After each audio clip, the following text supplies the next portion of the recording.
First-time homeowner Cynthia Brown is building her dream home from the ground up. Okay, here we are, finally breaking some ground. She's got a tie-dyed teacher to show her the ropes. Yay! But Cynthia's in for some false starts. We had a delay because there's never been a house built on this site before.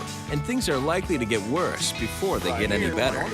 I am not going to compromise anything green because we're trying to make up time. Can they turn things around and become the greenest house on the block? Next on Greenovate.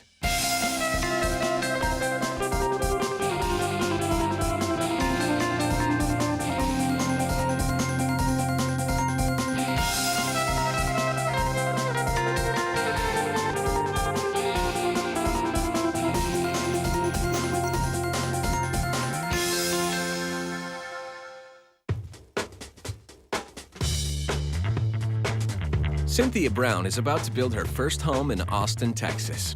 And she's out to prove that anybody can go green. One of the misconceptions I think people have about going green is that it's going to cost a lot of money. I work on an average middle-class salary, so for me, besides having a green home, I have to have a home that stays within a budget that I can afford to pay. So this was a good choice for me. It's a really intense training. We have full group sessions. Cynthia works as a health educator and also owns a craft business that she operates out of her home. And because she's building from the ground up, she hopes to set a good green example for the neighborhood. The name of the neighborhood is McKinney Heights, and it's an older, more established neighborhood.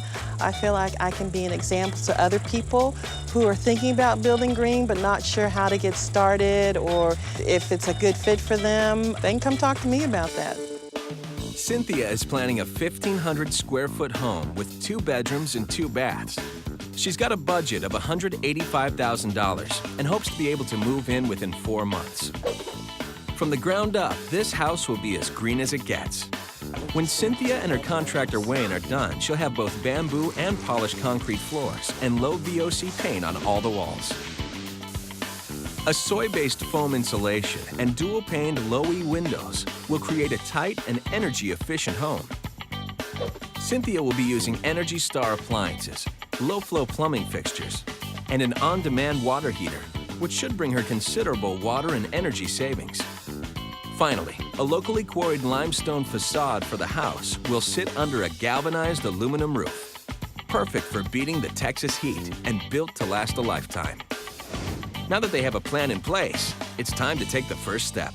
Okay, here we are, finally breaking some ground. Because Cynthia works full-time, she can't always be at the job site, but she has complete faith in her contractor, Wayne. All my worries, all my stresses about this project, I'm turning it over to Wayne. He's a great guy, knowledgeable of what he's about, and so I'm going to leave him to fight the big fights for me. If all goes as planned, this 1,700 square foot lot will soon be the site of Cynthia's new home. But things rarely go as planned in the building industry. And once the foundation is dug, instead of pouring the concrete slab, work comes to a grinding halt. 2 weeks pass with no work at all. We had a delay because there's never been a house built on this site before. Therefore, we didn't know where the sewer taps or the water taps were going to be.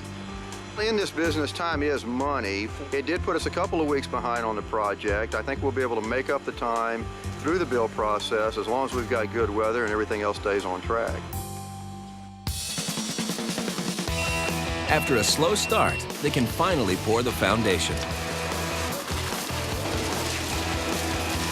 As they say in Texas, this slab's got a big old mess of green features. Some of the things that we're doing that make this slab a lot greener, we're using a non-chemical thermomesh treatment because concrete will not adhere to PVC.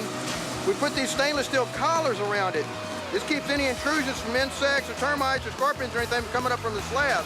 We're also using about a 25% fly ash mix in our cement. This is a recycled material. It expands the cement a little bit further and makes it easier for us to put stain up on the top of it.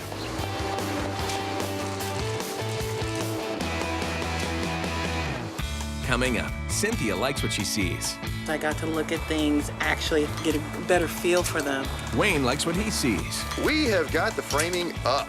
But what does Austin's Green Building Council see? We try to really stress not going overboard.